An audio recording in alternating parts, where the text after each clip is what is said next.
There's a new game on the Atari VCS Store, and it's free. Let's check it out. What's going on, everyone? It's Rich Haywood here for Bacon Ice Cream Productions and Team RTFC, welcoming you to yet another episode of Good Times with Retro Rich and Fun for Five. Yeah, that's right. That's right. It is time to check out some more games, and free games are pretty cool. This one's called Torpedo Torpor from Zetotronics and Kraz Productions from Mazam and Taxagon. Yeah, these guys pumping out games left and right, guys. I think it's cool. Keep it going. This one is a game by Zetotronics. Blast away in this old school co-op shooter for the 2600. Protect your planet's force field from the Tyrian invaders. A well-placed torpedo detonation will destroy enemy motherships, while the deadly fighters are vulnerable only to your ship's lasers. Rated E for everyone. Compatible with the classic controller. Nope, this is the modern controller I have in my hand. It's also compatible with the classic controller. Again, it's free, so there's no price. I just have it, and you can have it too. Just turn on your VCS and get this game. So kind of throws out the argument in the Fun for Five thing where, is it worth your money and then time? So we're just going, is it worth your time? I mean, of course it is. It's free games. Just play it, right? Fun for Five over. See ya. No, just kidding. Let's go in and take a look at this. Take a look at Torpedo Torpor for the Atari VCS right now. Let's go.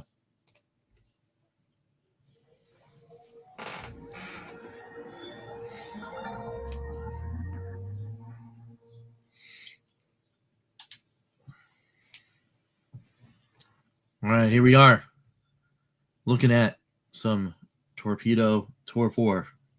So, let's hit the button, see what's happening. There we go. There we go. All right. Oh, okay. Oh, this is... It's interesting.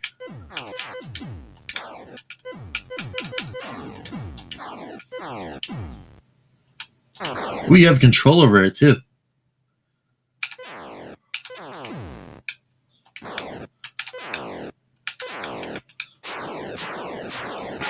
They got me. All right, let's try again.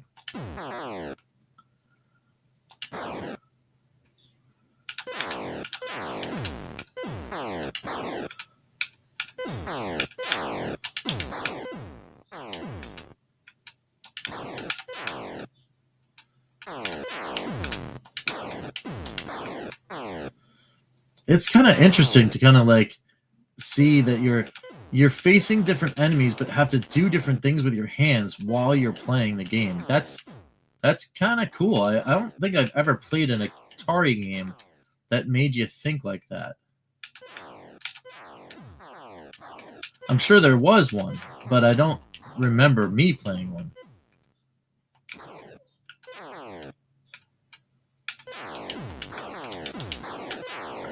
Oof. It's getting crazy, guys. Ah.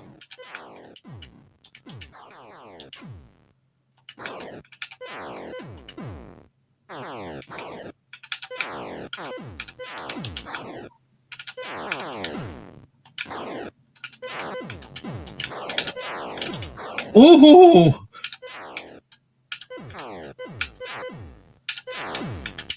Ah. Uh-oh. Oh.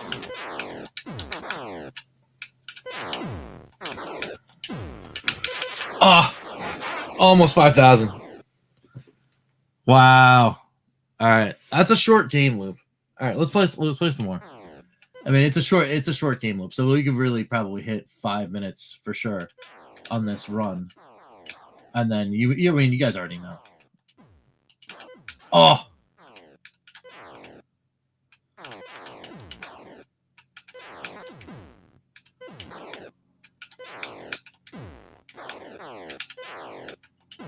Ooh, you can get 2 at a time.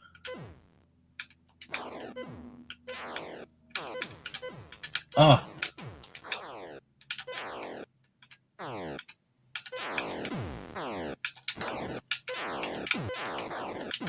Ooh.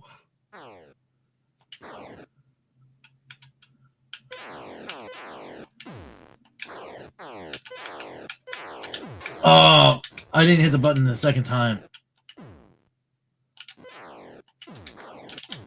Oh.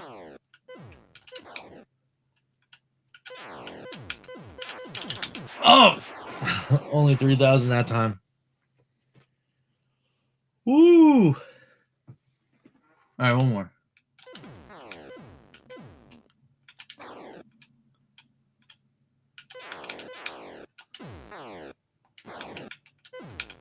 Oh. I can't. It's too far away. I probably could have gotten it, but... Oh, no, no, no! Wait. Why can't I move? I can't move. Oh, wait. What?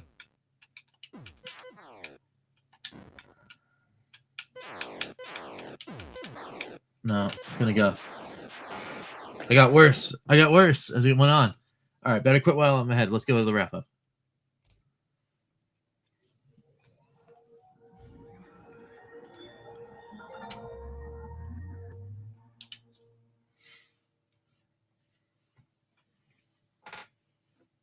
All right, so I'm going to go to the fade real quick just to do this, to show you guys. So this is it. This is the game you should be looking for. Torpedo Torpor, Zetatronics, and Crash Productions. Like I said, free on the Atari VCS Store. Check it out. Definitely check it out. And then let's talk about this. Let's talk about this one. So what do we think? What do we think about this game? It's interesting to see, like, so I mean, again, it's like in the homebrew like stage kind of thing. But yet new ideas coming onto an Atari 2600 that's had 700 plus games with all the stuff that was put out on that system. Yet this one feels like, you know, there's tons of games that I've played that were like, oh, these are different, but they still feel like something else. I don't think, outside of maybe Air Sea Battle,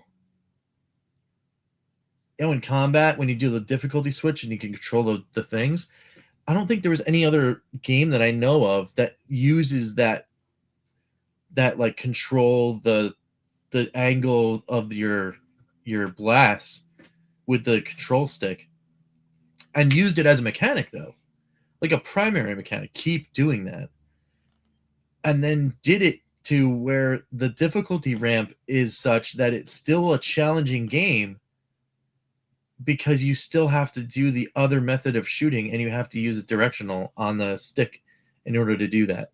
So lots of like eye-hand coordination stuff going on in order to play this game. Very fascinating. Really cool too. And I think it's cool because it's a surprise. You know, I thought that, you know, of all of the varieties of things that you could see on the 2600, you know, you'd eventually see most of everything. Even the stuff that's coming out, the new stuff, even the Audacity game stuff, right? They're all lots of callbacks, right? There's some interesting, cool new elements in there, but still at the base of it, it's, you know, here's a platforming game. You know, one's on the train, one's, you know, you're doing something else. And, you know, there's lots of, you know, jumping platforming mechanics, and there's some puzzle solving mechanics. You know, really cool. And don't get me wrong, they're great. And those are fun. Those are fun stuff. You know, you go all the way back to Pitfall or Keystone Capers or whatever. And it's great, great stuff. I just don't think I've seen a game. Again, I mean, you guys can yell at me in the comments. All you know, come on in, and say, "Oh no, Rich, you got to play this other game, and it's just like it. This is the, you know, it's back from, it's a callback to the whatever." But I still don't think I've seen a game like this, and it's because of that. It's because of that shock and surprise that I saw a game for a 2600 produced in the year 2024, maybe 25, maybe, I don't know. They just made this. And it's so surprising that I'm going to hit it with a certified good times. I mean, you checked all the boxes and then some. You found more boxes and then checked them too. This is a game that is super fun. It's challenging. It's basic because it's a 2600 game. You're hitting right in the nostalgia. But it brings something new to the table, at least for me, that I don't think I've ever played a game like that, where, you know, like Sequest, one of my favorite games, right? It's a side up and down well, it's a sideways shooter, I guess. It doesn't scroll, but you have to control the sub, and you're directional. The way you're firing all has to do something, and you're also collecting the guys, so you have to be careful about where you are, and that you're doing two things at once, right? But not like this. Like as far as your attack goes, you're locked to the one plane, but still have to do. You have to think about like how you're going to put yourself in a position to do the attacks. Very cool, clever, very clever. I'd put that on a cart and put it in my 2600. If back in the day this was on a shelf, I'd buy this game. That's where it transcends beyond, like, hey, was it a fun time? And if the $5 game, was it cool? You played it for 5 minutes and it was cool and it was fun. This is awesome to see. Like, you should, like, and again, I could be getting screamed at by everybody in the chat saying, there's all these games, you should try to play them, and there's all these homebrews and they do the same thing, and it's okay, cool. If they are, then great. But for me, I've played a lot of games with the Atari 2600, and I've never seen anything quite like this. And that's why I'm giving it the certified good times right away. We do the 4 rankings in case anyone hasn't seen a Fun for 5 before. Certified good times is the top, right? That means you have to go and play it. And there's no excuse because it's free. If you have an Atari VCS and you have any controller, it doesn't matter. It could be modern, because I just played it with the modern, or it could be classic. Doesn't matter. Get the game, play it. It's free. Go. Awesome. We also have, of course, yes, the fun was found. It's this is hopefully every game falls into the default of yes, the fun was found, because I want every game to be worth your time and also to be worth your money, right? So if if most of these games are falling in that category, you're going to get yes, the fun was found. The yeah, but comes in when one of the two things is off a little. The gameplay is off a little. The graphics or sound started to take you out of the game world. You lose a little bit out of the experience. Game is unnecessarily difficult. The game is unnecessarily obtuse. It doesn't actually show you what's going on in the game. That kind of thing. Those kind of things. And then of course there's the dreaded not great, which very, very few. If maybe I gave it one. I gave maybe one game got a not great. And it's basically the developer tried, but they put out something that was just unplayable. Maybe they didn't know, or they didn't have enough quality testing. QA was what I was looking for. But it's just not. It's not amazing. Not a good not worth your time or your dollars, especially if you wasted them and got an experience that just didn't work. So hopefully we don't ever give those. We don't ever give those up. But this one here, like I said, certified good times for Torpedo Torpor. I'm like pleasantly surprised, and I still feel the hook. I feel the hook of going back and playing it. It's difficult, and then usually I don't like those games that are difficult. But this one challenges you to a level that makes you want to play it again, which is a sign of a great game. Because I want to score chase this one now. How can I go? Can I get to 10,000? Can I get to 20,000? Like, you got to do some crazy cool things in order to get there. And that's like some of those saves. I was having a good time. So well done to Zetatronics and Kraz, friend of the channel, Kraz Productions. Awesome stuff. Keep them up. If you guys have more games, we'll play them. We'll play them over here on the channel.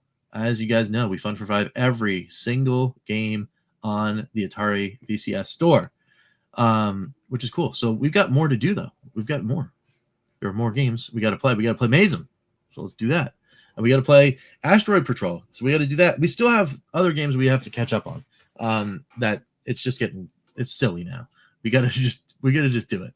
Rip off the Band-Aid. No special things. We just got to just Fun for 5 of these things so we can really have the catalog of all the Fun for 5s. And then we got to find a place where they all live. Where could that be? It could be at goodtimeswithretrorich.com. It's a website. Yeah. Thinking about actually putting those in a page somewhere and then aggregating all of those, maybe just in one spot, so you could scroll down and see all the episodes for every game. Maybe I'll make it one big post. Maybe I'll make it a couple posts. I don't know. We'll figure it out. We'll try to make it pretty and easy for everyone to that is fans of the VCS to go see. on the internets, because sometimes it's hard to find all of my stuff on this channel. We got over 1,000 videos on this thing, so I mean, gets to be a little cumbersome to try to see them all. So we're going to try to do something to make it easier for you guys. So anyway, keep an eye on that, because it's all Atari VCS related. We are now at the end of a video here at Bacon Ice Cream Productions. So we got to do one thing, and one thing only. You know what it is? It is thank every single member of, you guessed it, the Good Times Club. So let's do that right now. Let's thank the EverCanadian, Crimson Cross, Cured Games, Chris Westerman, Phantom Fiction, Lloyd Urchin, Papa Pete, the Intellivision Gamer, Ken LaCure, Mr. Shua, John Woolley, Gunsy20, Herb Wars, DF, Joe Whitlash, David Valdez, Immortal Sojourn, and Dan Nastic. Thank you guys all so much for being members, for being awesome, for being really cool people that help not only this community, but over on the Evercade Effect and the Evercast and Calling All Retro Gamers. Everybody in the GTC, without your support, we wouldn't have things like the 1080p StreamYard that we are using right now. It just wouldn't exist. We wouldn't be able to afford it. So thank you guys so much for the channel support, because it helps out all of those other channels as well. Can't thank you guys enough. If you want to be a member, go ahead and hit the join button. Go on in, get some cool exclusive videos. You also get some awesome, cool side things, you know, some polls or whatever. I reach out to you guys every once in a while and say, hey guys, I'm looking at this cool thing. What do you guys think? And of course, we have the Good Times Club meeting where you guys can give me direct input as to what you want to see on the channel, and it'll actually affect things that happen, you know, as we move productions forwards, which is great. So thank you guys again so much. Do you want to be a member? That's cool. Leave a like, leave a dislike, hit the subscribe button, and definitely leave some comments, because we love talking to you guys. And until next time, we will catch you next time for some good times. I'm Rich, and we'll see you later. Take it easy, guys.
RTSC.baconicecream.com